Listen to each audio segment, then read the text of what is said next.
There's a new tale to be told.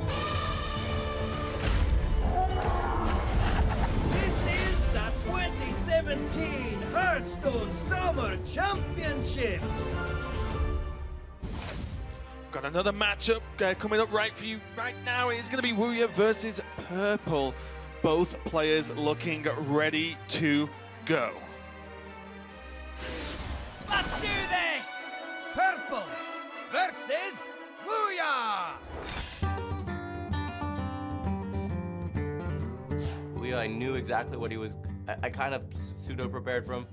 I figured he'd have 3 Prince decks instead of 2. He didn't go the distance and having like all the Prince decks, but pretty good aggro player, not so worried about his control play. パブル選手については、デッキリストを見て So, looking at the deck list, that figures nothing less from Mr. 10-0. He's got decks that I really couldn't even have imagined. But the decks that I am targeting are there, so I feel I can still win. My first match, so beating Ouya is like super important because I can get him twice too. So yeah, I hope I can beat Ouya. 運営というのが、It might be slightly advantageous for me being relatively unknown, because he might not know exactly how I will play my cards. But you still need to play with a lot of skill.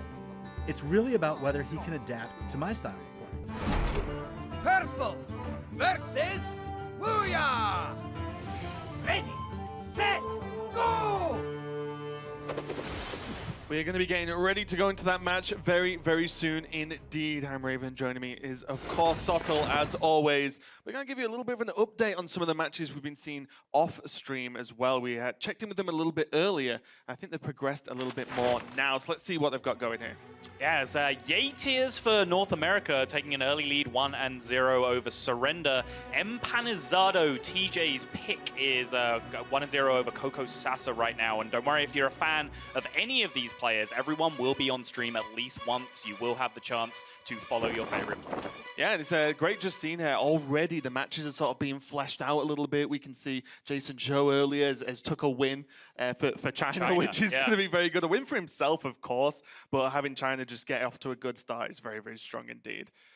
We do have Purple and Wuya coming up next for you guys, though, on stream. Let's see some of the lists they've brought as well, because we'll talk about Purple in a minute. Okay. But Wuya, how does he strike you as a deck builder, and what really stands out for his lineup for you here?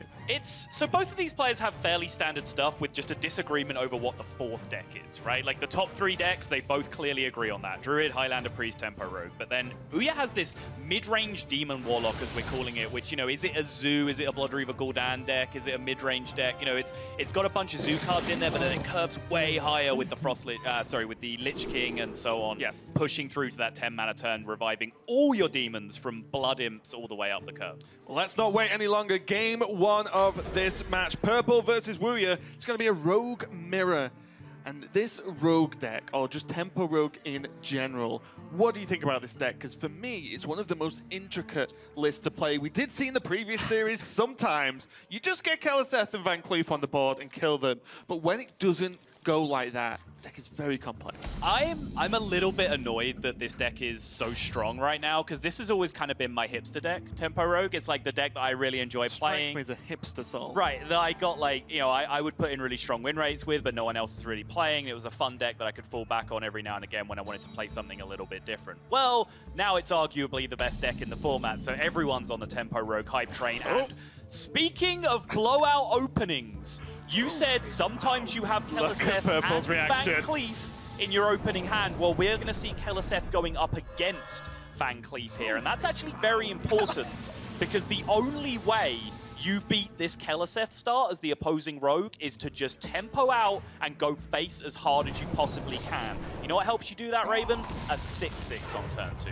It really does. As you said, it's not so much about the Keleseth turn, it's about your reaction to it, right? And this is a very strong reaction here from Purple. But let's just take a second to look at... Oh. You were saying, Raven.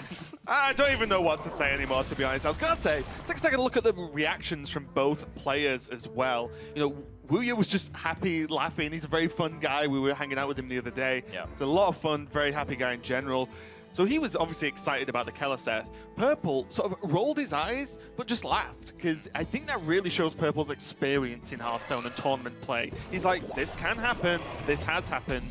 It sucks, but let's laugh it off and carry on. Yeah, and you can see some of Purple's more unique cards just disappearing on the right-hand side there. He was one of the innovators of Cairn Bloodhoof in this deck. Cairn was one of the very first cards I experimented with when this expansion came out because of that stickiness going into the Bone Mare turn. And Purple really brought that back with a vengeance with this deck. It was Amnesiac who had the big reveal of the deck, which is perhaps where Ouya has picked up that tech from, because he's got the same Cairn in his Tempo Rogue on the other side. Yeah, all I heard there is you were trying to take credit for playing Cairn first. I said nothing. I was the first one to experiment with Cairn when Hearthstone was released, so, you know, you kind of got it from me. That was Reina. Oh, okay, of course, of course. Looking at these hands now, though, although there was the crazy Keleseth early from Ouya, Purple has got way more resources and has not so much for next turn, but a very important turn 6, 1-drop into Vile Spine. It's often what you look for with this deck. And also, I do want to bring up a point, and I will probably come back to this well multiple times this week, which is Cobalt Scalebane versus Bittertide Hydra. It was there as one of Purple's tech cards that he was playing Cobalt Scalebane. The card that is competing with that is, of course, the Bittertide Hydra. The backstab draw for the Vile Spine Slayer would have made it all fairly irrelevant either way. The Hydra would have taken extra damage off the backstab. But you can see in that situation, you'd rather have had a Hydra there most times, just jamming it on an empty board. Hydra does, in fact, survive versus Dragonfire Potion. It does, and you know what? It hits them for 8 afterwards and not just 5. Like if the dragon buffed itself. It is. That is what a Bittertide Hydra is. It's a Cobalt Scalebane that buffed itself for 3/3. But looking at this board state now, Purple, I was talking a lot about the turn 6, 1-drop into Vile Spine. Yeah. A lot of the time, as Rogue, you hold the resources back to be able to have that as an option, because you need the tempo swing. Honestly, I think the backstab was huge there. I think based on various hands, obviously Mulligan decisions are very complex and it's hard to give any hard and fast rule, but I think Vile Spine Slayer in this matchup is a very high potential keep because it's such an important tempo swing in the mid game. And again, Purple's fighting against the Keleseth buff here. So the only way he wins is tempo swing. Tempo swing this turn, tempo swing next turn, keep doing it as hard as you possibly can. Vile Spine Slayer, the best card in his deck to be able to do that. Yeah, and even the Master of Disguise, you know, not amazing because of its battle cry at the moment, but in combination with clearing off the Firefly, it's okay. Firefly, and I'm playing a 4/4 now. So as you said, it's all about just increasing that tempo, keeping the pressure on. Bone Mare, 1 turn away from being super useful with its battle cry, but is a 7-mana 7/7 enough? Is Ouya just going to go for the War Golem? I think you just got to jam a War Golem. What's your alternate play here? I mean, I'm not seeing a realistic alternative. Leroy face pass. Assert And dominance. he's a legal Hearthstone player. The body on this 4/4 is actually very frustrating. The stealth has protected the Vile Spine. These rogue decks do not run Fan of Knives, so it's just safe at this point. It's a bankable 3 damage next turn. Yeah. And then that 4/4 is just as difficult to deal with. Keleseth versions of this deck don't, of course, run Eviscerate as well. So the removal is pretty much Vile Spine or already be ahead on board. We are thinking long and hard as we see no progress in the A tiers match at the bottom of your screen, but Coco Sasa has squared up his game against Empanizado. But Ouya deep in the tank here. It's got to be a War Golem. You just got to jam that 7/7. Yeah, it hurts, but how much more does passing a turn hurt at this point? You're already behind. You cannot give Purple or your opponent in general just even more time to get ahead on this board. And we can see now, there's 10 damage just from hand here? Yes.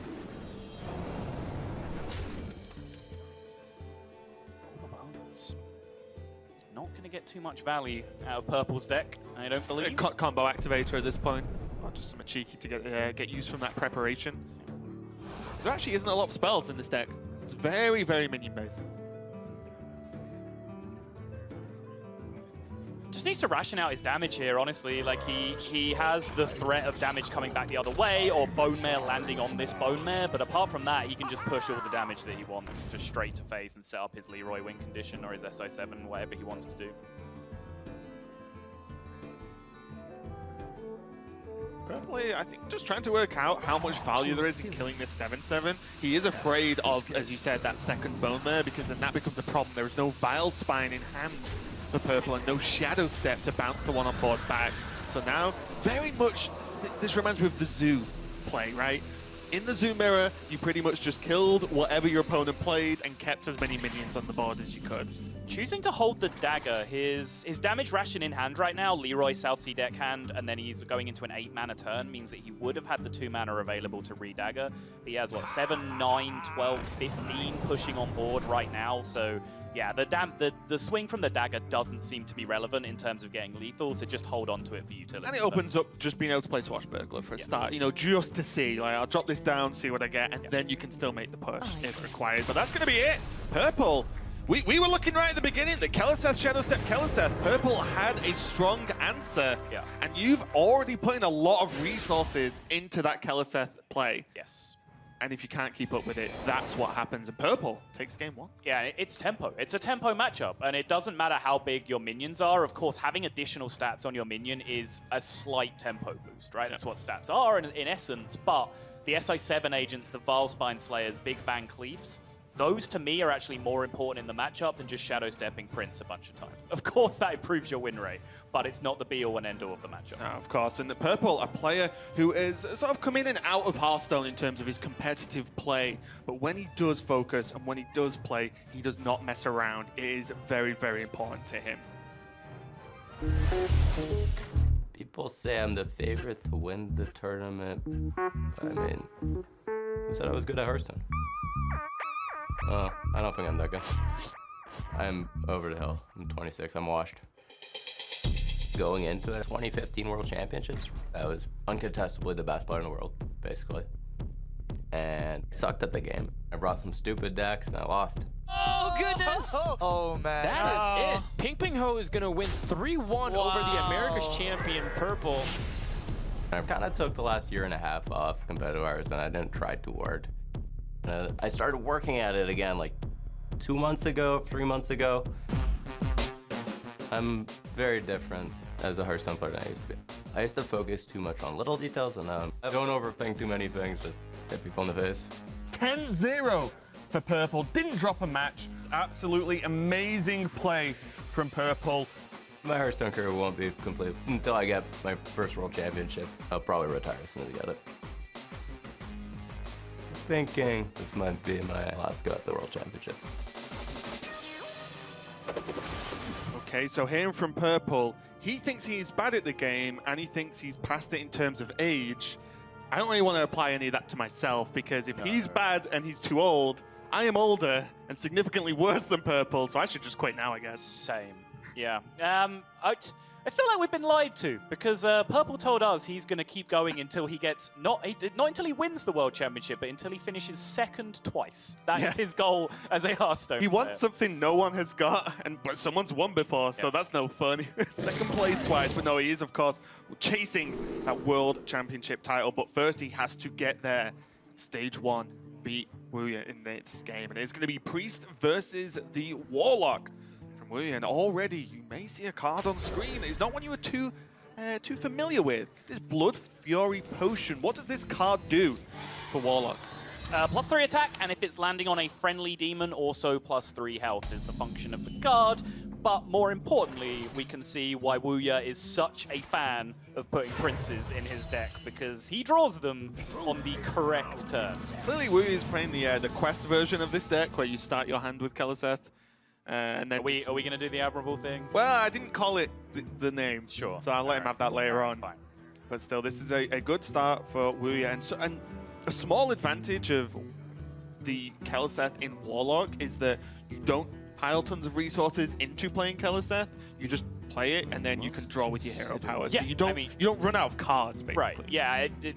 Keleseth, even though you can't Shadow Step it a bunch of times in this deck, the buffs are closer to your hand than they are in Rogue, if you want to put it that way, because you have such easy access to card draw at all times. Already look at those minions. Crystal Weaver and Ken, already beefy minions as they are, get even bigger.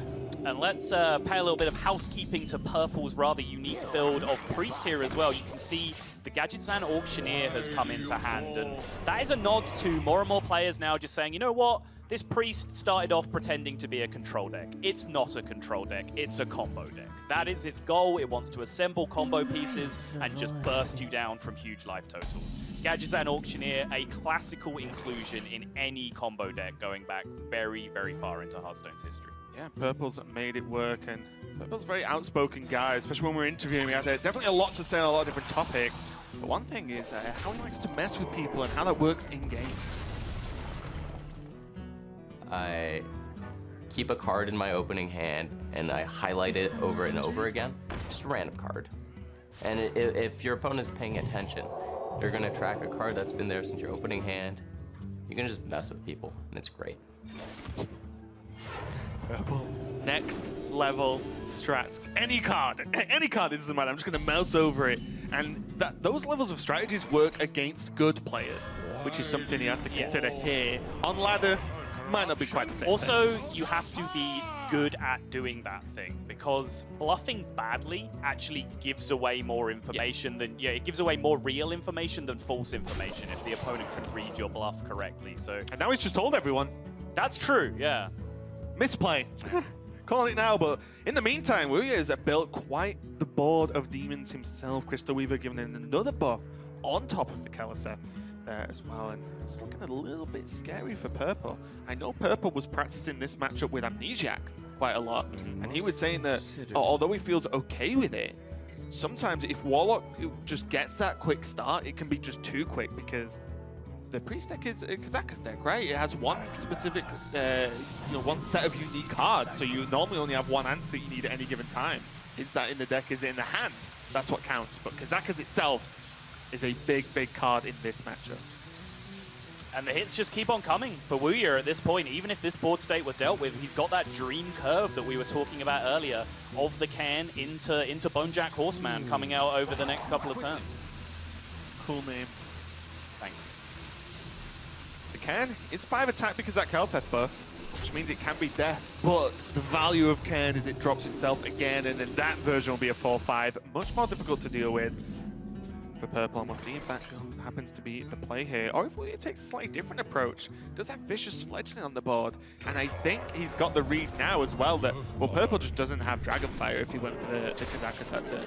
And even if he did, this 3-4 is blocking anything challenging his Cairn or his Malkazar's Imp to trade before the Dragonfire Potion, meaning Dragonfire Potion just isn't even an effective player in this scenario. Malkazar's Imp is a scary card in terms of its ability. But it's a 5-6 as well. Ooh, nightmarish. Purple's gonna have to try and dig himself out of a rough spot here. Not in time for Anduin. Either Anduin would have been a huge turn if he could clear 3 of the minions. Well, 2.5, I guess. But still, the armor on top of that would have made him a little bit more secure. The Circle of Healing here does open up some possibilities to go fishing for that Dragonfire Potion, and he then has the pint-sized potion to challenge through as well. Gonna lead out with the Circle of Healing here, starting out with 8 cards in hand though. He's going to draw 3 immediately, so he needs one of his first 2 to be the help that he needs here. Just considers the desperation so dire that he can't afford to throw away the card first. He needs remaining mana for his outs.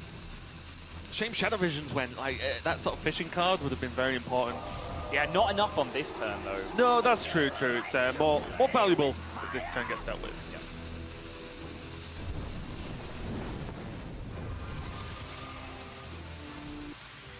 More and more card draw for Purple. Yeah, using the Pyro just to pick up the additional trade on the Voidwalker here as well. So he's relieved a good amount of pressure, but Wuya now only 1 damage off.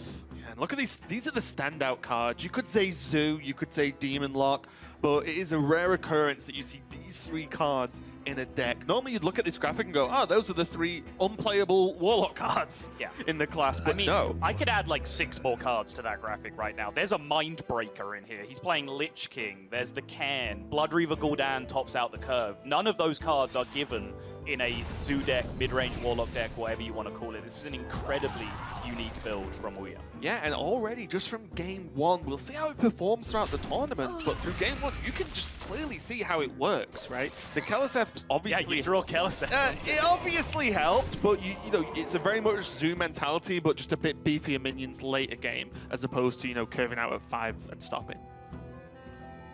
all on purple now to try and stabilize it. Now the Anduin only kills one half of Ken.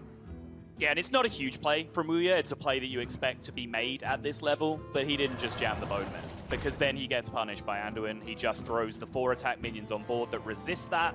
He knows that Shadow Reaper Anduin is necessary to get purple back into this game at some point, loads up the most annoying possible board he can make it. Exactly, and again, think of the outs for purple. Well, Dragonfire, well, there's only 2 mana left. What happens with 2 mana when one, the Tar Creeper lives, and the second Cairn comes back? Yep. Great, then you just bone merit win. So Wuya's just covered all bases here and actually don't know if there's anything purple can do to get back into this game. Quickly. He can steal the bird. Not gain him anything. He can steal Cairn and smite the Cairn. Would that get a trade-off? No, it doesn't. You're trying. You're trying, Raven. I'm doing my hardest, doing my best, and that's not going to be it. Wuya evens it up versus purple, 1-1, and not much purple could have done there. You know, the priest, we talk about a lot about how powerful that priest deck is, but the second someone just gets a strong start, and you don't have the answer that you need on any given turn, like the Kazakas wasn't a deal fault to the board, for example, and even then it wouldn't have been that good. So you're looking good with that Warlock there. Yeah, it's the difference between the Rogue Mirror that we saw at the start and then that matchup that we saw in the second match is that Kellaseth isn't the be-all and end-all in the Rogue Mirror because you can out-tempo it if you get the right tempo options. Really hard for Priest to challenge that. Yeah, we have a bit of a teaser there for you for what's coming up next. It's going to be Omega Zero versus Orange. After this series is finished, we're going to find out who wins after this. Don't stray too far away from the fire, my friends. There's more tales to tell. This is the 2017 Hearthstone Summer Championship.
getting ready to continue this series right now. Purple versus Wuya. Wuya just got a win there, looking pretty decent with that Warlock deck actually on its first foray into the championship. Yeah, and it wasn't the first unusual deck that he's brought either. You saw him bring some unusual stuff to qualify that Brian Kibler's favorite Keleseth buff paladin that he brought to get himself here. Yeah, and Wuya traveled a long way to get here to play in this tournament. Absolutely loves Hearthstone, but he has left something else he loves at home. My time in high school were the best years of my life, so I decided to become a high school teacher. I started playing Hearthstone nearly 2 years ago, right after the Japanese client was released. Every day I commute for 30 minutes on the train. This gives me time to hone my Hearthstone skills. We are ready to go with the first quarterfinal of the day. In the summer playoffs, I really thought I was going to lose my last match. But then, I used the only card I could to get out of that losing situation. When I realized I qualified for the championship, I just started crying tears of joy. Wuya, so emotional, there we go. And look how much it means to him, absolutely incredible. Wuya is going to be going to the Summer Championships, and look what it means to him. I haven't told my students I'm here in Los Angeles. Who knows? They might tune into Twitch and see their teacher playing for a championship. But even if I win, I will continue to teach and be a positive influence on my students' lives. Sounded like a perfect anime storyline there for Wuya as he just reached into the soul of his deck and pulled out that one card that he needed to qualify him for the World Championship. And some even say cards have hearts, which, you know, they don't work for me, but it's worth a try. If it works for Wuya, then that's fantastic. But now, Wuya's a really cool guy.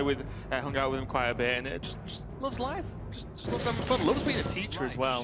Yeah, I actually asked him. So like, oh, you know, if say you won Worlds, you became the world champion, would you stop being a teacher and want to play Hearthstone full time? He was like, I don't think so. So, yeah, he said it'd be a tough decision because he loves both things so equally. Let's get into game number 3 though. All even between Purple and Wuya, and it's going to be Wuya's Priest versus Purple's Druid. Is indeed, and this is one of the matchups where Druid can still excel. It doesn't really have those explosive tempo bursts that it can get from Innovate, but those aren't particularly necessary in this matchup. The one thing you do have to add into the pot when it comes to playing this matchup in tournament is normally people are teching their Druid with some anti-aggro tools, right? With some Doomsayers, some Galacta Crawlers. Those are big whiffs in this kind of matchup where you'd much rather have a Medivh, a Kun, everything else that you can possibly pack in there at the late game. Yeah, Purple's list is actually very tense against aggro with 2 Doomsayers and 1 Galacta Crawler. We know Purple loves that little crab, but a Primordial Drake instead of either of those huge power cards in the late game as well. Exactly, and we've seen the power of Kun already today in the series that we had before we started. And honestly, I personally think Kun is incredibly important in almost every matchup because even against aggro, you need to find a turn to tempo swing back at them. That used to be your Innovate turn. That was how you did the job. But now, since you can't make those turns happen, you have to find a way to turn your mana advantage into a huge tempo swing, and Kun is just the best possible card at doing that. I would play Kun in every Jade Druid list, personally. In every list. I want it a neutral. Yes. That'd actually be pretty sick. Speaking of advantage, though, we actually managed to turn around this Doomsayer from, you know, it being a bit of a problem for this Acolyte to actually drawing an additional card, saving the Acolyte and the Cleric, and only having to use really Silence to make it work. Doomsayer number 2, though, might be a little bit more difficult. And now the cycle begins. Remember, again, this is not a control deck, this is a combo deck. The Anduin Priest, and even if it was a control deck, you have very little chance of out-controlling Jade Druid. Your job is to cycle as hard as you possibly can, get some tempo if you possibly can in the early game, and then just try and blast them down in the late game. Small annoyance here as well for Wuya is that because it's Doomsayer on Doomsayer, having a silenced Doomsayer on the board against Druid, on the Druid side of the board, is actually pretty useful. It means if you don't kill it, it means the board space is limited from 7 to 6. Ooh, that's one less big green guy on the board. Wuya hard cycled that turn. He had additional outs of picking up his Circle of Healing at any given point as well to continue to cycle through his deck. One card off. might have even been too many cards. I know there normally isn't such a No, he thing would as have been too good. much draw, but He would have been fine. Oh, would he have been Yeah. fine? What, 9? After the Holy Smite was used, he could have circled and then just hit the okay, 2 cool. Doomsayers and drawn 2 more. Would you mind if I rolled need? No, go ahead. Go right Did you ahead. get the reference? No, I do, yeah. It's Did you just lie I to said- me okay, on all right, live it's a- broadcast? it's a complicated Did you get the answer. reference? No. It's a complicated Yes. answer because I don't get the reference from actually like playing World of Warcraft and experiencing it myself, but I've heard it explained before, so therefore I do. So you lied. Yeah. Check out updated scores there. Yate is 2-1 up versus Surrender. Tom might be a little bit unhappy as he does want Surrender to do well in this tournament. And TJ will be a happy boy backstage as his pick Empanizado has taken it 3-1 over Coco Sasa, and not just TJ, but I'm sure the entire country of Mexico who's rooting for him are very, very happy with that opening result. Bit of a surprise there for me as well. Old boy, we saw, I think, earlier, taking it over Trunks, 3-2. Yep. Now Kazakas going for 10. Not. Yeah, so many conversations about what you go for Kazakas with in Freeze. What do you think of this 10 pick right now? I don't like it. I guess that would be the answer, to be completely honest.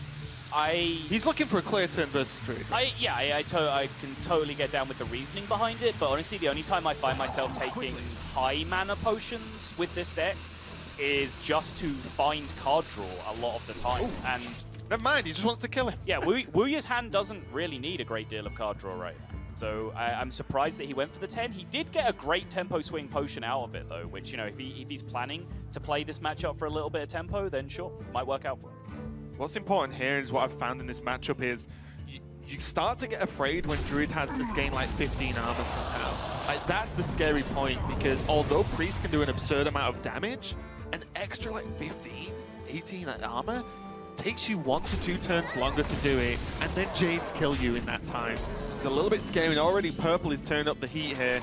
Getting this Drake on board, notoriously difficult, as it is immune to this Dragonfire potion, so Wuya's gonna have to find some kind of answer here, or he's gonna be pressured. No Raza means that you can't pull anything crazy out the back.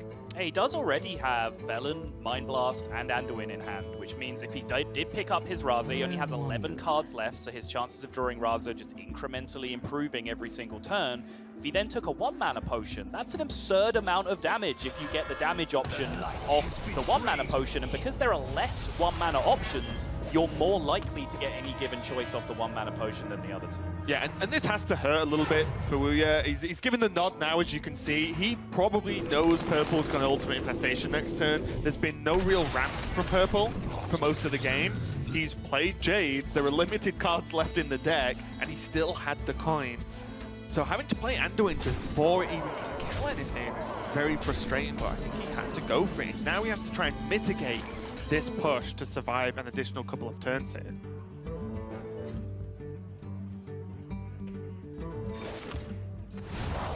Not going for the Dragonfire. Dragonfire, which leaves behind an untouched 4/8 Drake on the board, doesn't feel great. To the Drake anyway. I mean, I definitely see it's a big problem, but that Dragonfire potion still has a little bit of impact left just yet because the Jades aren't outside of the range. There'll be 4 next time, right? I think that's right, yeah. Possibly 5. We shall see. It's a 4. See the over-the-shoulder cam for Purple, making the plays. Or maybe making the Jade item. Maybe just touching a card in his hand to confuse his opponent. Purple's face is lit right now. Did go for the Jade. Never mind. I spoke too soon. He may go for the Jade Idol this turn. That's top-notch casting for you. This is the point straight after an Ultimate Infestation where you feel like, as the Druid player, should I just choose cards that add up to 10? Just play them. It's honestly, like, no joke, it's a pretty good way to play some Hearthstone. That's what I'm saying. Yeah. It's like you kind of have so many options. You're like, if I just play cards that add up to 10, it probably makes a scary board and I win. Let's see if it works out for him though. Now, as you said, holding this Dragonfire does open up more options and can sweep this board once, but without Raza still in hand. Is he going to be able to survive to sweep again? pings down the dragon twice and then laments the fact that the Dragonfire Potion did not do that remaining 4 damage that he needs.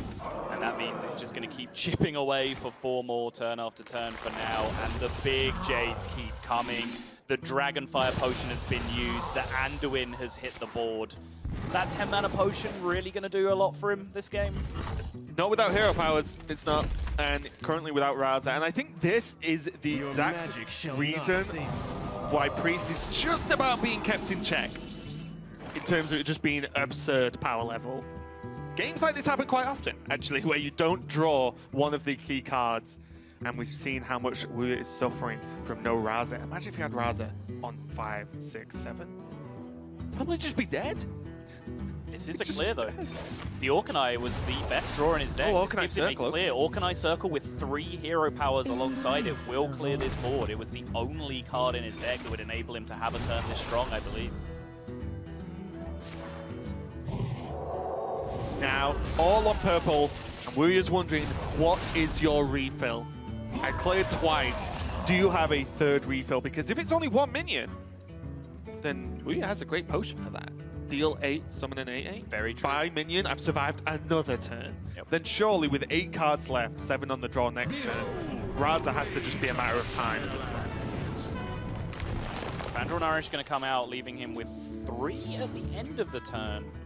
Looking for Jade Idols, I believe, but this is a very, very passive turn here from Purple. Lyra.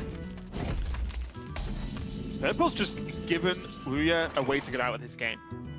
Not purposely, of course.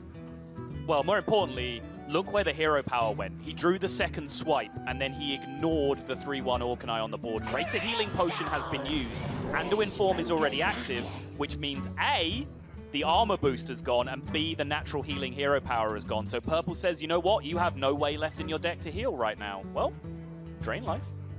Also, it is a calculated risk. Purple knows there's a potion in hand. It could be gain armor. It could be. You wouldn't choose it normally, but one, you've got low health, you've used a potion, but also, sometimes you just pick it because it's the best of a bad bunch. Yeah, and I think from Purple's perspective, even if there is a small amount of armor or a small amount of health gain from a random effect in Wuya's hand, he could just go Malfurion form after this and start punching away for 3 at a turn anyway. It's not so. a super hard punish, but it's something that he's probably considered and said, you know what, well worth the risk at this point. Yeah, he might even just choose to go swipe anyway and then go for Ultimate Infestation, but I like the long-term investment of the Malfurion. The hero power is so good. It's so strong. Yeah. It's so good. The circle of life is over. Why does it cost 7? I don't know. Anyone from Blizzard design team? Why does Druid get all the nice things? Why doesn't Hunter get nice things? That's a good point. I think we had Hunter. Hofer. That's your one nice thing. That was the last nice thing I think we got. Oh, Glaive Zuka, I apologize. So the Lyra turn is going to go off here. Wuya recognizes he needs to go fishing for some kind of out here. He's been hand tracking and deck tracking Purple, knows there are 2 swipes remaining, knows there are only 6 cards remaining. Shaking the on head. deck. And he sees that he's whiffed. And Purple, with the grin, the raise of the eyebrows, the yep, you got outplayed, buddy, and now the swipes are going to come through. Yeah, that is just going to be game. The shake of the head shows that Wuya's pretty sure he's going to die this turn. Really looking for a binding heal was the main one, I think, just to try and get into some form of relatively safe health. Even without the hero power from Malfurion there, Purple does take it, going 2-1 over Wuya. That's a very, very rough game, I would feel, if I was in Wuya's chair right then, because just having what you can see as a win condition, but not drawing the 1 card you need to activate it, must be very frustrating. But it's a frustration that you have to deal with if you're going to play that deck, because if you're, pick a number, let's say last 10 cards, that's happening to you 40+% of the time. You're not entitled to draw all of those 3 cards that you need. Sure, players are streamlining the deck to be all based around card draw now, so it happens as often as possible, but you're going to have to find win conditions in matchups like that where you don't hit at least one of the key parts of your combo. Yeah, and we can actually, before we get into the next game of this series, we can check out a bit of a moment from a game in the other series. I believe it's Surrender versus A-Tiers. Game number 2. Let's see what happened. Hello, Malfurion, and your twin, also Malfurion. See, the board's pretty wide here. Yeah, For both Surrender, parts. crucially though, has that Atiesh equipped, and he's going for a huge swing turn here with a 10-drop off Ultimate Infestation as well as his 5-5. And this looks like a pretty huge amount of board dominance to me. Coin Mark of the Lotus available as well. And a Yasharaj! Wow. All right, I Wow, understand wow. why we're watching this. Yeah, and what I can tell you is Surrender does win this game. It's not too much of a stretch to believe it. He is on relatively low health, but also, you know, the Yasharaj is the fancy part here. But let's look at that we were talking about earlier for Druid, right? Yep. It's still on the board. It's clearly done its job, hit at least once or twice. And Surrender is currently 2-2 versus Yeateer's last game for those players to see who takes that series. As we mentioned a little bit earlier, Ampenizado beat Coco Sasa 3-1. Yeah, Great both of these matchups are Americas versus APAC as well, whereas both of the Austrian matchups during our opening game were Europe versus China. So really interesting to see the clash of the regions. A theme. Yeah, and then Europe versus China ended one apiece. Possibly it's going to rely on Surrender to square this up in the APAC versus Americas battle as well. Yeah, and another APAC versus America's battle right now. Continuing, as Purple is 2-1 up versus Wuya. Wuya's saying, look, Anduin, you had your one. You had your one. Hang on, let's recap, right? Wuya has played 2 Keleseth decks, in which he had Keleseth on turn 1 or turn 2 in both games. Now, he queues up the Raza Anduin deck. And hello, friends, Cleric on 1, Radiant Elemental on 2, Raza Anduin in hand. Last game he didn't draw Raza, so it's fine. It's true, you're right. He is just unlucky. He is up against Purple, also playing his Priest as well now. And already, if you looked at these opening hands in the mirror, Wuya is extremely favored in this game. Yeah, just look at the mulligan win percentages of cards in this matchup. There's Raza and Anduin, and then nothing else is close, essentially. Like, that is just your mulligan set out for you. Even card draw, in a lot of matchups, it's right to send away to look for Raza and Anduin, because you essentially get to cycle them for 0 mana, as opposed to the mana cost that you pay for them to actually cycle them once again. Yeah, I mean, the mulligans basically has additional battle cries on the cards that's put this card back in your deck, draw another one. Yes. Like, yes, I will take that if I'm not getting these 2 cards, and Wuya has them both. As well, even without Anduin straight away, just having Raza for 0 mana hero powers and a 5-5 that your opponent has to deal with. Yeah. And if your opponent doesn't have that kind of threat to match it, you can run away with Raza, to be honest. Purple refusing to play a second minion here because he doesn't want to walk into Potion of Madness. He doesn't want to give away his loot hoarder. He wants a minion to come down on the opponent's side that he can trade his own loot hoarder into first. And that is one of the crucial dances. And another reason why keeping card draw isn't really that powerful in this matchup is that your opponent can often abuse your card draw. They can steal it with various effects. They can Potion of Madness and bounce loot hoarders and blood mages off each other. So Purple left that loot hoarder isolated on the board until he could trade it away, and now he'll give himself permission to play a follow-up minion. Yeah, and we see the evolution here of how Priest has worked over time and how it works now. Purple, pretty quick decision in, you know, Shadow Visions. Oh, there's a spell I can play that draws a card, done. Powered Shield next, you know, anything to cycle and get him caught up. But now he is fully aware, of course, that Raza has been played, and he has to contend with it and try and keep up. Huh. It's a bit of a weird choice. I don't really like the Flame In, but on one hand, you have potential card draw, especially with Circle in hand. But on the other hand, you have a straight-up answer to a Velen. Almost an additional death. I was going to say, what are you polymorphing? You're just scared of Velen? Because to me, this is Cleric every time. Like, you rarely need to remove big things in this matchup. Yeah, I do lean towards Cleric. I'm just wondering especially, like, he's in Raza form already, and he has Anduin in hand. So he can kill one big thing by playing Anduin, and then additional big things, he just pings them down for 0 mana anyway. Yeah, I was more thinking the other way, in that you're looking so good. Are you just going to, you know, if, like, Anduin gets played, because you want to play Anduin as fast as possible, normally, and then Velen gets dropped, and then a heal happens, and then you're like, well, now I have to put X resources into killing Velen if there's no death. Well, I think you're thinking backwards there, because in that case, you'd rather have additional card draw to put more cards in your hand so you refill on resources, and then you can start machine gunning hero powers. Just turn it into a little sheep.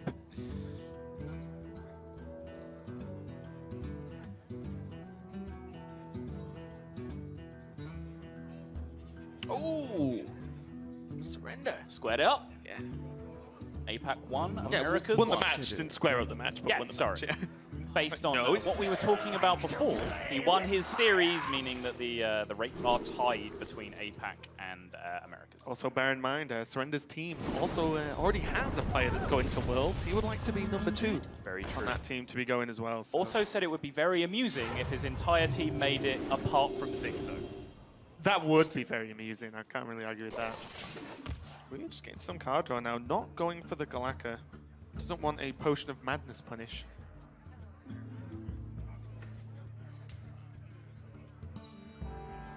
Yeah, from Wuya's position, he doesn't really need to tempo out in this spot. Like, he's got the long game locked up with Shadow Reaper Anduin about to come down. So there's no real reason to just throw away additional resources. I don't even think it's so much about a Potion of Madness punish. It's just that Galaka Crawler is another shot from his hero power later on in the game. Gains Battlecry deal too, Yeah. to a certain extent. Exactly. This is one of the types of games I love watching players actually work out how to do. Right? Purple is in a terrible spot. How is he playing to try and negate this? And at the moment, I think he's just scrambling. You know, he's trying to just do what he can to secure the board. Keeps this Pyro alive, but not a lot he can do at this point. And if you look at the top left of your screen right now, that is the face of a man whose opponent had Raza on 5 and Anduin on 8. And he plays with his hair a lot. He does, yeah. Keep an eye on that, guys. He plays with his hair a lot. Maybe His it's a focus thing. HTPM ratio is extremely high. Hair touches per minute. Correct. Skylight's going to help him cycle. He might even go for the smite. Clears off the cleric and draws a card here, so you're getting like a double combo.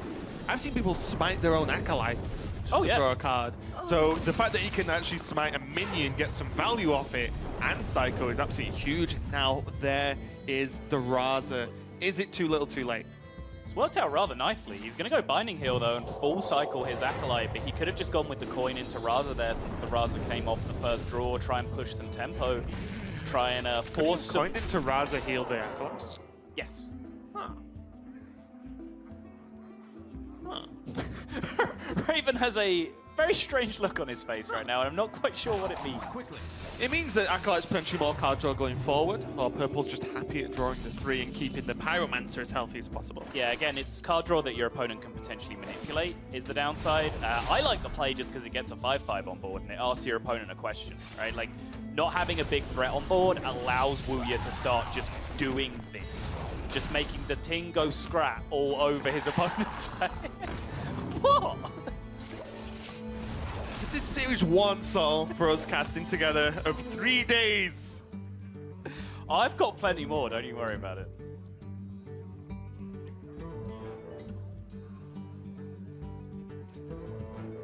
Raza can be played this turn now, combined with the Shadowwood Horror. Means it just get those 3 hero powers going, try and sort of negate some of the pressure that Wuya can apply with this Shadow Reaper hero power. This is one of the issues I ran into a few times with the Gadgetzan version of the list, is that Gadgetzan's an expensive minion. How many spells are you okay with drawing Gadgetzan? Wuya doesn't know there's a 1-mana option, maybe. Maybe he just sees to the right. 5 and 10.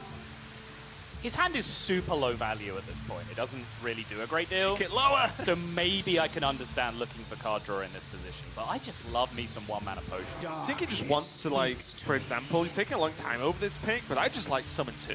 Like, just put 2 more minions on the board. It's something that Purple has to deal with. He doesn't have his Shadow Reaper Anduin live. So, you know, unless you summon Raza, they're not going to be easily killed. So then he has to set hero power them down and so on.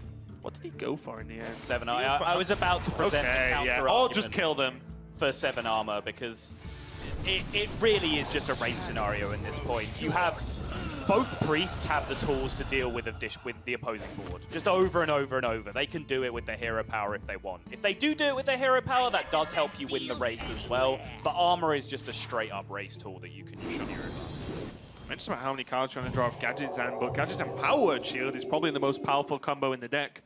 So it will in fact draw 2 and In the Priest Mirror, leaves a 4/6 on the board. Yeah, take it. get Shadow Reaper Anduin and Kazakas all a little bit late to this party. Can Wuya kill him before it makes a difference?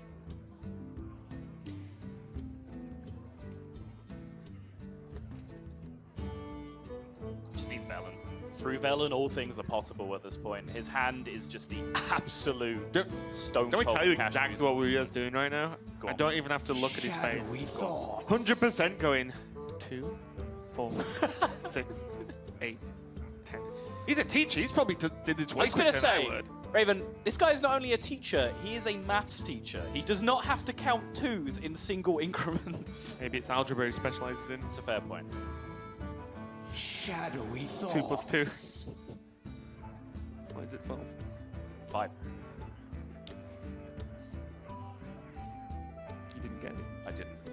Uther does not get it. The song you referenced before. The shadows The 2 grow plus 2. short. Oh, you're There you go. Sol, you dropping the song lyrics. Next leveled me. I thought you'd catch. You dropped the ball.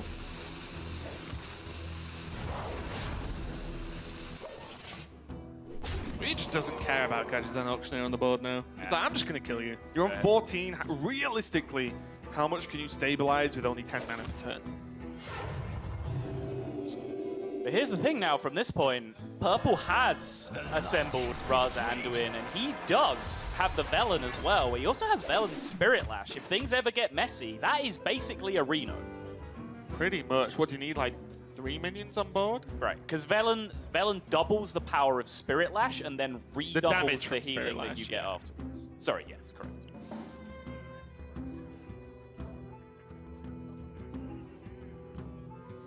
Shadowy thoughts. I'm so sick of that, hearing this guy's shadowy. You know who isn't? Pavel. It's true, He did a actually. glorious impression of the Shadowy Thoughts Anduin emote during our interview. Unfortunately, we weren't recording, but I'm sure we'll get him to do an impression later on for us. At the moment, though, there's quite the same level of the heal there, but still, look at this. Suddenly, Purple's on 26, a respectable number. But that, my friends, is a Prophet Velen. This changes everything now. Is this just lethal? Yep. Wuya's locking it in fast enough to believe that his skills at mathematics are much better than mine. And Wuya, once again, looks like he's going to even up this series. And again, this deck is incredibly difficult to play in almost every matchup except the mirror, where it can get a little bit clowny. It just comes down to who gets the best side of the draw. But sometimes that is the case in Hearthstone. Wuya's draw was just too powerful. He had everything he needed. On the turn, he needed it, and that has enabled him to square up this series. Yeah, Purple was close, though. Without that Velen, the game goes on a little bit longer, and Purple was starting to assemble some kind of counter-attack, but it wasn't enough. Wuya is going to even it up and battle back. And Wuya himself, we knew his matchup, and we were like, well, how do you feel about playing against Purple? Very respected player, veteran of Hearthstone. He said, oh yeah, I'm really looking forward to it. I actually want to play who I deem the best players, because then I beat them, and it makes me seem awesome. You know, like, he wants to play against who he deems as the strongest. Yeah, I loved his little clip that we saw leading into this, where he said, it's about if Purple can adapt to my style. I'm not going to change the way I play. And honestly, as the underdog coming in, that's often the way you think, right? It's like, okay, how do I beat that guy? Like, what do I have to do different to beat this top-level player that's in front of me? Wuya just says, no, I'm just going to play my game, and Purple has to adapt to me. Yeah, I do like it. It's the thought process that if you think someone is better than you, you should do something else to beat them. You don't play a fair game, right? You know, you do your own thing, make them change, and it gives you that advantage. And Wuya, looking focused, looking a little bit maybe relieved after that win. Purple, pretty stony-faced at this point. I don't know whether that quite counts as stony face. He is giving the eyes over the table towards Wuya. It does scare me how relaxed he is no matter what happens. Wuya doesn't look like he wants any part of it, though. Again, he's a teacher. He's used to 1 or 2 petulant children trying to get a rise out of him every now and again. He wants no part of this. He does want the part of this. Prince Kelliser. Wuya, no. He's maybe a relation to Wuya at this point. Is he a cousin maybe or something? I don't know. He is already dead. Always visiting. Maybe for breakfast, and you've not even made enough breakfast. Prince Kelliser comes by, oh, I guess. I mean, Purple's at the top here, but there is a rain of princes coming down on the bottom side of the screen. What is happening? See, I get the song references. So. Even even Shadow Step, and not necessarily to combine with Kelliseth, but Shadow Step with the rest of the hand is great. Never mind Kelliseth, but Wuya's like, nope, I like +2/+2 on my deck. And that face is the look of a man who has just accepted that this was going to happen before it even happened. He just knows now, this is how Wuya draws. This is what he has to beat if he's going to go through in winners. It's going to be tough. It's going to be very, very tough, especially because Wuya's the post Kelliseth hand is strong, which was the difference in the Rogue Mirror earlier when Wuya did it. This guy's toast. Does give 2 draws to the Acolyte there. He did have an option of using the coin to activate Plague Scientist and then giving the Firefly Poisonous to limit it down to 1, but he wants to hold on to that coin potentially for his Bone Mare turn so that he can get Bonejack Horseman down before Shadow Reaper Anduin comes out to challenge it, which I like. Yeah, 1 more swing before it can happen, right? Normally you actually skip the turn 7 Bone Mare because of Anduin Because you potential. just lose. Yeah. The best thing to do with this Rogue, or the most fun I've had in this matchup as Rogue, is going into their turn 8, if I can, of course, just presenting a board of like 3 or 4 attack minions. And just like, yeah, play Anduin if you want, then Bone Mares, then Cold Bloods, and they just can't respond. Exactly. Tarkri plays their MVP a lot of the time in this matchup. You think so? How come?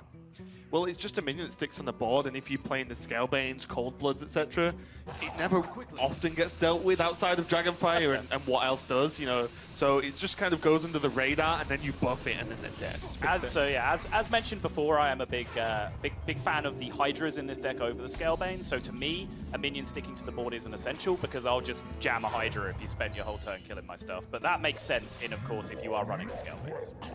7/7, Scalebane, nearly Hydra. He's trying. Let's try it. The Hydra would be a 10/10 right now, though, just saying. Yeah, but the Kelliseth wouldn't be a 5/2. No, it would not. Counter one. Purple scrambling.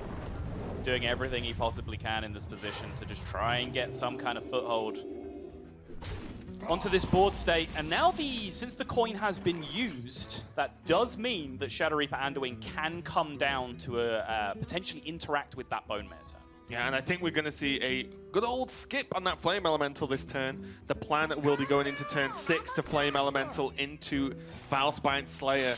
Does mean he has to use the Plague Scientist to just as a 2/3, but much harder to get off than it is with the Valspine. The Scientist needs something on the board to give Poisonous to. Yes. The Valspine just gobbles it right up. And he could have just given Poisonous to a Flame Elemental that turn if he wanted to, but just sees much higher value in just pushing with the Valspine Slayer on a following turn, comboing with that Flame Elemental. Like having Dragonfire or something. Yeah, having a cheap minion in... Well, I mean, you have a 7/6 Dragon on the board. You're not too worried about Dragonfire. Still got to be a little bit worried. No, you don't. Ooh, Poisonous is gone then you have to trade the 7/6 into something else. He's just cast Dragonfire. What are you trading it into? Later. I'm a long-term thinker, Saul. Okay. You gotta you can't just think one turn ahead. What Sorry. is your 5-year plan? Sorry, you're just too many levels deeper than I am. It's true. Purple's looking at these cards and going, yeah, these are none of the cards I actually want. It's not death, right? It's not death anything this game. Trying to dig his way through a Pyromancer clear here. I mean, this Pyromancer's game worked and with the help of this Banded Heal, to be fair. It's the immortal Pyromancer until he trades. That is some clear. Purple scrambling together scraps to make a sum much greater than each individual piece, whereas Wuya just has everything he needs right now just to keep on pushing. Purple playing around Valspine by not playing any minions. Nice. Always a good play. I like it. Again, you're just really seeing those deep next level plays, Raven. Been hanging out with Purple, what can I say? 3/3 patches coming out because of that double Kelliseth buff. And now 6 damage on board, 7 with the dagger, +4 from Bonejack Horseman. Thank you. There you go. And Holy Fire as an additional just random 5 damage from hand that Purple is never going to play around. I'm curious as to whether we should have had a Valspine Slayer on the board that turn. When Wuya went ahead and played the Swashbuckler, obviously that then activates the combo on his Valspine Slayer, so I don't know if he didn't quite think the turn through, but that was a lot of stats that he just didn't play that turn. Yeah. I think it's fine holding on to it. There's not a lot that clears these 3-3s. Then you have a turn next turn as well. That doesn't mean you have to just jam Bone Man. Quite like hitting him for 5 more that turn, though. He'd be very dead. This is one of those situations, though. You go into turn 8. Yes, there's one 5-attack minion. But then there's 3 more on the board that aren't going to get cleared up. Spirit Lash Dragonfire Potion is a very, very nice additional clear here.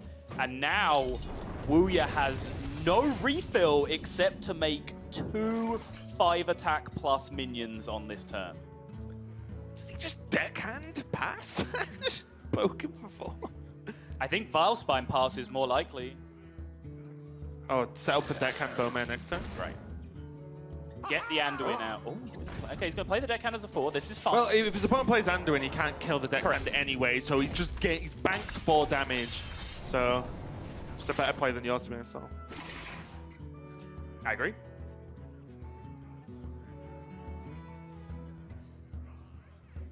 And now, awkward position. Purple dipping his head there just to get a better angle looking at the board. So maybe if I approach the game from this angle, it's going to look a little bit better for me, but unfortunately that is not how the game works. Maybe if I crouch down low enough, he won't have drawn Prince Keleseth every single game. I do it in other games quite often. Do you? Trying to look around the corner in a game. Yeah, I'll tilt my head. Are you one of those people that like tilts your controller when you're trying to steer around a corner? I'm not one of those people who use a controller. Keyboard and mouse. Alright. Jeez. Simple question. Play Hearthstone with a keyboard and mouse. I play Hearthstone with a controller as far as I'm aware. I'm sure someone's done it. Purple needs help though. Large amounts of help. And I think he sniffed out the setup here. I think Purple is piecing together a very nice hand read on Wuya. He knows there's one random card, but he knows there is that Bone Mare that has been in hand for a very, very long time and hasn't been played, and there has been mana floated on crucial turns where Bone Mare would have been punished by Shadow Reaper Anduin. Yep. And I wonder as well if he's going for the freeze. To just say, be like freeze 2 summon. That would be really nice then, because then you can start to deal with the board before any attacks come in. Purple on 18 now. Starts the Anduin. And Velen if he needs to just Velen heal, which feels terrible. But then he has seen double Vilespine now? I think so. Yep. So Velen feels a little bit more safe. If he can find a turn where he's safe to play Velen, yeah, that can be a huge win for him for sure. Velen heal 4. Good. Right, because then you also prevent your opponent from being able to slow play anymore. They have to load out and just, buff their minions up to challenge it with Bone Mare potentially. Then Shadow Reaper Anduin comes down as your checkmate card to shut down that board state. To be aware of with this rogue, and when it struggles is when it kind of just runs out of cards. The deck doesn't really play card draw outside of Swashbuckler, which is like half card draw, so to speak. So if Purple can just beat these 3 cards in hand and survive, he stands a decent chance at winning just because Anduin's so powerful. Yeah, every minion that comes off the top is +2/+2 bigger than it's supposed to be right now, though, which does give the rogue a lot of gas just drawing individual cards. Yeah, but a turn like this is huge. Now, Anduin can come down, clear 2 of the minions, leave a sheep on the board, or he can hero power it. Yeah, and the sheep goes down as well. And if Purple has a read on the Bone Mare here, which I think he does. Does the sheep come down now? Okay. Okay. I'm talking about some doom. It's only 1 extra damage that would be needed to challenge it, though. What's 1 extra damage, though? What's left? There's 1 priest card. Backstab, but if your opponent draws backstab next turn, you're really happy about that. And he's got 1 priest card. Yes. Which, Holy Smite, Silence, Pain. I mean, there's a few, but I like it. This is actually extremely close. My brain leans me towards pinging the 1/1, but I can't actually vocalize my justification for that. So I honestly can't argue with either of these ones. I think Purple's got a tough choice here. If this Doomsday goes off, though, he gets the Velen down on an empty board. That is very true. That is massive. Now, also, we just run into that thing that does happen now and again with Rogue, where all your minions are a little bit too big to play together. That's it. Purple's gonna get Velen down. He's on 19 health, so he's pretty safe. Wuya has to contest with a Prophet Velen. And there's card draw for next turn as well. Purple might have turned the corner.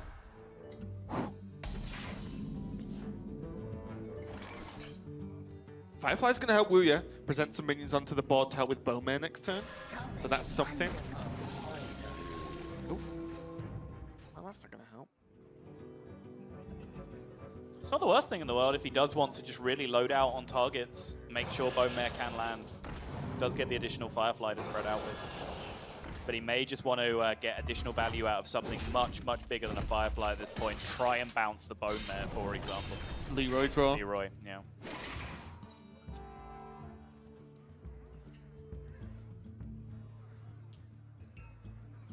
But these minions just go down, one by one.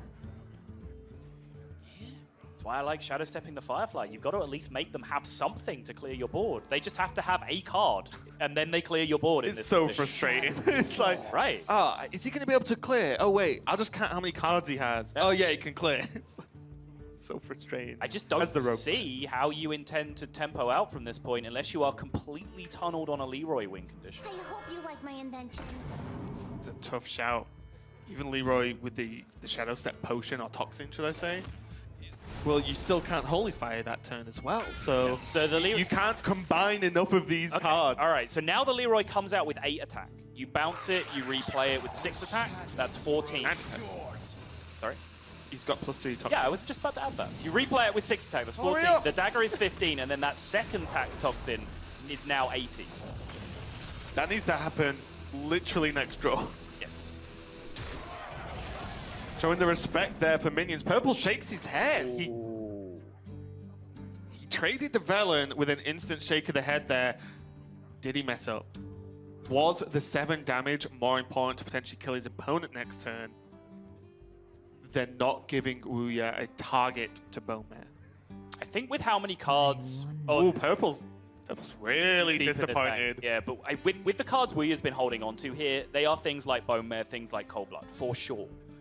So if you want to stay out of range of Wuya just drawing Leroy, which is honestly the only way you're losing in this position, I think the safety trade maybe makes sense. Of course, the other argument is pushing face just dramatically limits the amount of turns your opponent has to get to that win. How much do you think Wuya here is considering the Holy Fire into the Velen with a trade? A lot? Okay. Thanks. I mean, it's a a valid tough play. call, though, It 'cause feels horrible. We just added up the damage, right? And you can get there, but you can also...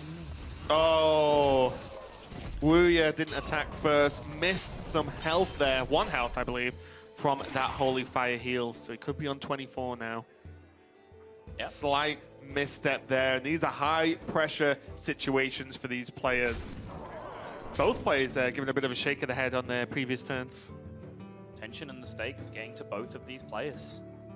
This is an incredibly big deal. Both of these players, for their own reasons, have huge motives that this could potentially be their last opportunity. You saw Purple say, maybe this is my last shot. Maybe I don't do this again next year. And for Wuya, this is his first time here. Who knows if he ever makes it back again? He's not a full-time Hearthstone player. He has a career as a teacher, so, you know, it's not like he's got nothing going on. Back at home, there's the backstab being drawn from Wuya with another... The series of head shaking, I feel. Really disappointed with that draw. Needed a minion to play. Sorry to the Bone Mare. And also, it's not even a buffed Bone Mare. It's not even a War Golem. Yeah, I mean, that's what I've been saying. Like, Purple has made plays this game based around that card being there for the entire game, right? There's some very limited things that it could be.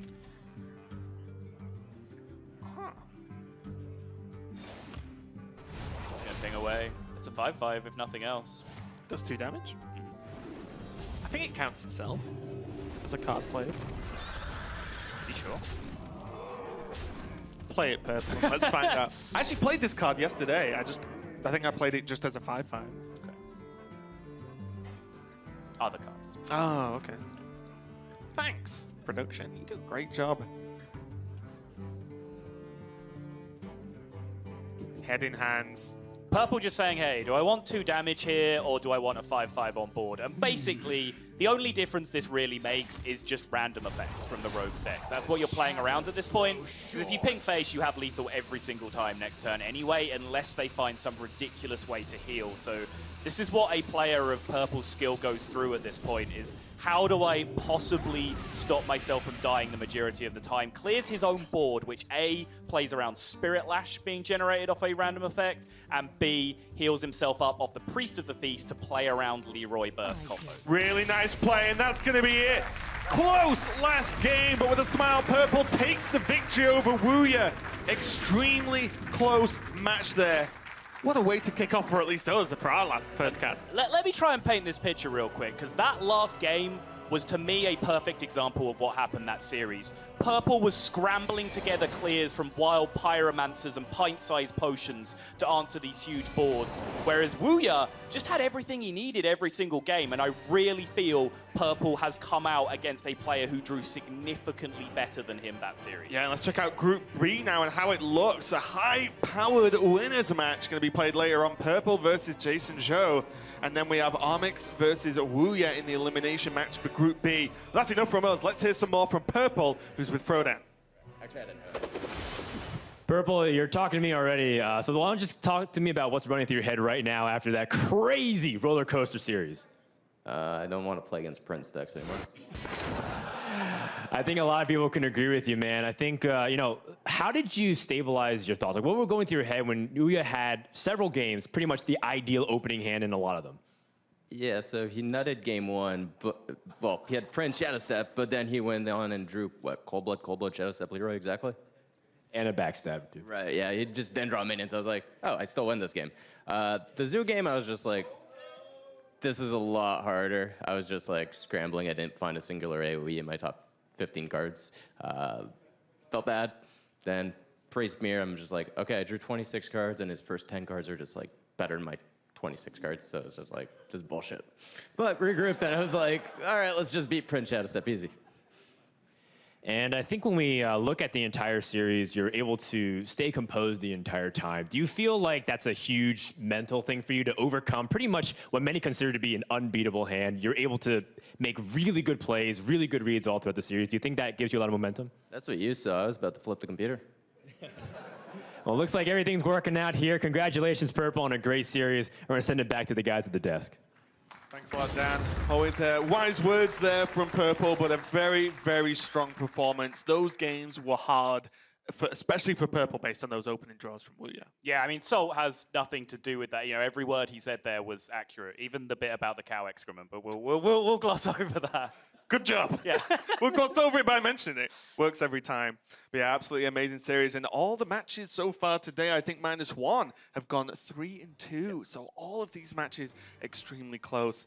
And we've got another match coming up for you very, very soon. It's going to be Orange versus Omega Zero. Orange, new guy to the HCT playoffs and championships versus Omega Zero, who's much the veteran going in here. So that's going to be coming up very, very shortly. But we've just come off the back of a roller coaster match. Wuya versus Purple. Absolutely amazing. Plenty to see and plenty more to come. It was an incredible series. I think that hopefully there will be another one coming right up. Amazing to think that Orange is making his debut on this kind of stage with the caliber of player that he is, but they will have a hell of a job to follow the show that we just saw from Purple and Wuya.